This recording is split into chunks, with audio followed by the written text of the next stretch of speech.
Buenas y bienvenidos a todos a un nuevo vídeo de Tecnophone Pro. Y en esta ocasión vengo a hablaros del Huawei P10, el próximo smartphone de gama alta de esta compañía del que se ha filtrado prácticamente toda la información, tanto de su versión normal como de su versión Plus.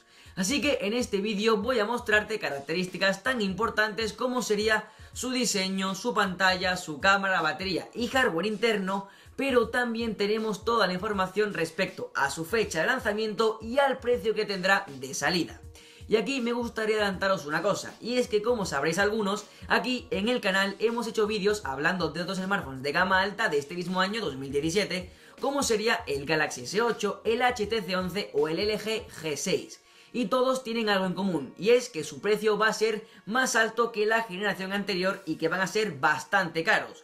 Pues bueno, aquí no sé cómo lo ha hecho Huawei, pero ha conseguido lanzar al mercado un dispositivo por un precio no solo menor que el de la competencia, sino a un precio realmente competitivo. Con lo cual, si le sale bien, estoy seguro que estaremos ante el mejor gama alta calidad-precio y ante uno de los mejores smartphones que puede triunfar en este año 2017. Así que si te interesa, quédate porque empezamos. Como siempre, vamos a empezar hablando del apartado estético y el diseño de este terminal. Y aquí vamos a tener pocas modificaciones, pero lo que ha cambiado es realmente importante. Si empezamos por las líneas de diseño, aquí vemos que apenas hay cambio, apenas hay evolución, aunque hay un mínimo toque de renovación. Eso sí, si ponemos este smartphone junto a lo que tendríamos en el P9 o incluso en el P8, vemos como esas líneas son muy parecidas, muy rectangulares, pero que esto no tiene por qué ser necesariamente malo. Sabéis que Huawei hace muy buenos diseños y que lo mantenga no está nada mal. Sí que se puede reprochar que no es muy innovador, que no cambia, pero si algo es bueno tampoco es muy necesario cambiarlo, ¿no creéis? Pues bueno, lo que se ha cambiado y he dicho que es importante es su pantalla, su cambio más llamativo, y es que por primera vez en la gama P de Huawei vamos a tener tanto en la versión normal como en la Plus una pantalla curva, una pantalla Dual Edge con curvatura hacia los lados, cosa que hemos visto por ejemplo en el Mate 9 Pro o en el Mate 9 Portrait Design, lo cual es una característica que sí que cambia bastante respecto a la generación anterior y que puede ser bastante llamativa, ya que otros fabricantes no lo van a hacer. Y ahora no solamente tendremos a Samsung como único creador o único defensor de esta pantalla, lo cual siempre es una muy buena opción pues para el resto de consumidores. Por lo demás, diseño muy parecido, donde también se mantiene la doble cámara trasera, con lo cual pocos cambios, pero lo poquito que tenemos no está nada mal. Y aquí, aunque se pueda criticar pues que no se mejora mucho o que no se cambia mucho, sí que hay que reconocer que estamos ante un buen diseño con pantalla curva que es bastante innovador. Así que, buen punto. Y vamos ahora con el apartado del hardware.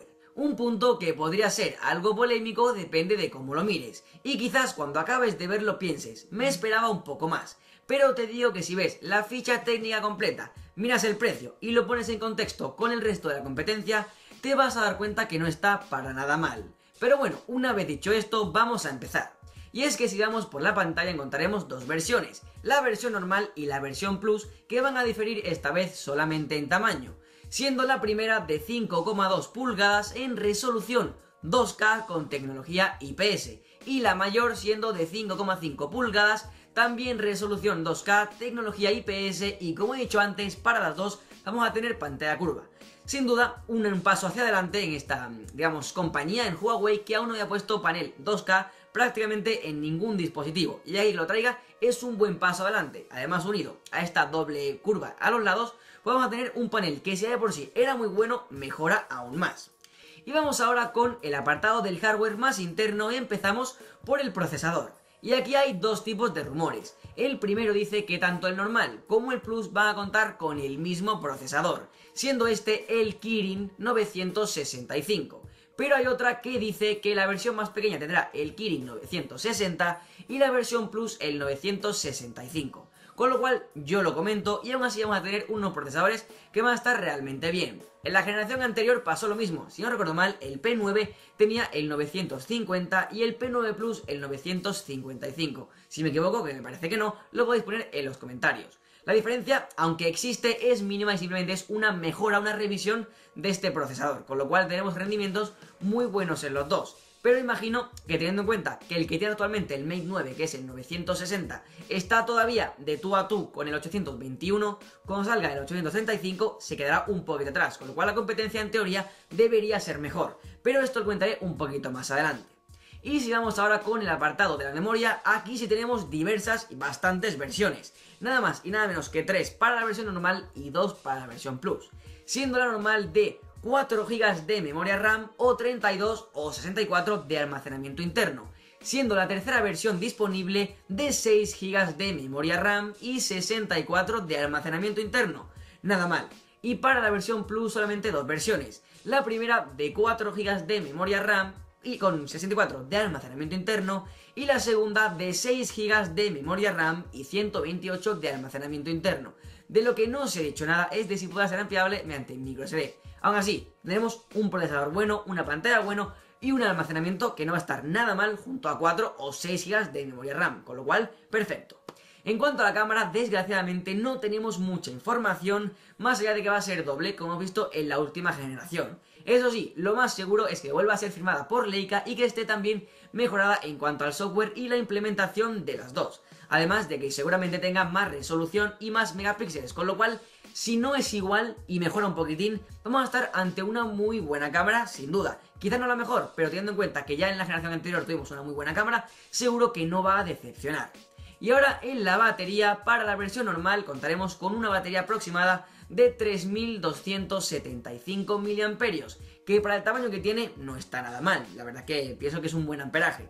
Y para la mayor versión será aproximadamente de 3700 mAh. Quizás yo me esperaba un poquitín más, teniendo en cuenta pues que he metido una muy buena batería en otros smartphones, como por ejemplo el Mate 9, que está muy bien con sus 4000 mAh, cosa que está genial. Aún así, 3200 creo que están bien para la versión normal y 3700 para la versión más grande, creo que son unos amperajes decentes. Quizás no los mejores, pero una buena autonomía creo que casi seguro. Además, debéis saber que estos procesadores consumen un poco menos, con lo cual no está nada mal. Y además contaremos con la carga rápida de Huawei, que ya se puso en el Mate 9 y que es probablemente la más rápida o de las más rápidas que existen, con lo cual no vamos a estar nada mal. Y hasta aquí lo que serán las especificaciones. Como he dicho antes, quizás piense que estamos ante un smartphone un poquitín inferior, teniendo en cuenta que tenemos el Kirin 960 y como mucho el 965, que estaba prácticamente al mismo nivel que el 821. Y teniendo en cuenta que el 835, que es el que va a llevar la gran mayoría de la competencia, ya está por encima del 821, tener un smartphone nuevo, a precio de nuevo, compitiendo con los nuevos, pero con un hardware, digamos, anterior y algo peor, pues es algo extraño, algo que te hace sentir que estás pues en inferioridad, ¿no? Pero bueno, ¿por qué vengo yo a defender, entre comillas, esto? La primera razón es que tanto el 960 como el 965 funcionan más que bien, de eso no hay ningún tipo de duda, y que la diferencia con el 835, aunque va a existir, va a ser mínima. Yo creo que no le importa a nadie que la aplicación en su móvil se abra 0,1 segundo más tarde, porque en cuanto a juegos y en cuanto a aplicaciones así fuertes, no existe ninguna que a día de hoy colapse o que no pueda tirar este procesador, con lo cual yo creo que no va a ser nada malo. Además, como sabréis, hice un vídeo muy interesante que si queréis ver os lo dejo por aquí, en el que se decía, cosa que es verdad, que Samsung se ha quedado con la exclusividad del Snapdragon 835. Lo que quiere decir que todos los smartphones que salgan antes que el Galaxy S8 van a tener un procesador distinto al 835. Así que smartphones como por ejemplo el LG G6 o algunos más van a tener a lo mejor, o todo apunta a que tendrán el 821. Y teniendo en cuenta que el LG G6 va a ser más caro que el G5 y va a tener un hardware, digamos, casi igual, estamos ante un smartphone que va a tener casi el mismo rendimiento que el P10, pero va a tener un precio bastante menor. Lo que quiero decir, las dos razones, que ni el 960 está mal, ni la diferencia es tan grande como para que nos pongamos aquí pues a hacernos los locos, y además la competencia que va a salir tan pronto pues no va a tener un procesador mucho mejor, con lo cual estamos ante un hardware bastante decente. Eso sí, como os he prometido antes, vamos a tener un precio realmente bajo, cosa que os sigo manteniendo, es completamente cierto. Y es que la versión más barata de este smartphone, siendo el P10 normal con 4 GB y 32 de almacenamiento interno, cuesta nada más y nada menos que al cambio 470 euros. Teniendo en cuenta que el Galaxy S8, que el LG G6, el HTC 11 va a partir mínimo de los 650-700 euros, es un precio 300 euros casi más barato, o 200 algo, lo cual está muy pero que muy bien. Obviamente cuando llega a España seguramente el precio suba un poquitín más, cuando digo España digo también al resto del mundo, pero tampoco mucho más, y aunque suba seguirá siendo bastante más barato que la competencia. Después, la versión que tenemos de 4 y 64 costará aproximadamente unos 532 o 552 euros, si no recuerdo mal. Como digo, subirá un poquitín, pero no me acuerdo que mucho. Y la versión de 6 GB y 64 de almacenamiento interno tendrá un precio de 632 euros, con lo cual, como digo, los precios están muy bien conseguidos. En la versión Plus, las únicas dos versiones, la primera de 4 y 64, tendrá un precio de 667 euros, si no recuerdo mal, yo creo que sí, lo tenéis aquí en pantalla, y la versión más grande con 6 y 128, 676, con lo cual precios muy competitivos, precios que son bastante más baratos que la competencia y que te ofrecen, si no lo mismo, casi lo mismo, con lo cual, calidad-precio, genial, hardware muy bien, diseño muy bien, y todo lo que tenemos está bien, pero que tenemos un muy buen smartphone, que a ver qué tal le sale, porque a esos precios pueden vender bastante. ¿Y cuándo estarán disponibles? Estarán disponibles en el Barcelona Mobile World Congress, se presentarán el día 26 de febrero, si no recuerdo mal. Y os digo una cosa, yo voy a estar ahí, puedo cubrir la noticia, aunque seguramente no podré entrar a verlo porque eso es exclusivo, pero podré deciros todas las novedades cuando salgan, con lo cual, si te quieres enterar de todo, quédate en el canal porque lo tendrás en el momento en el que salga.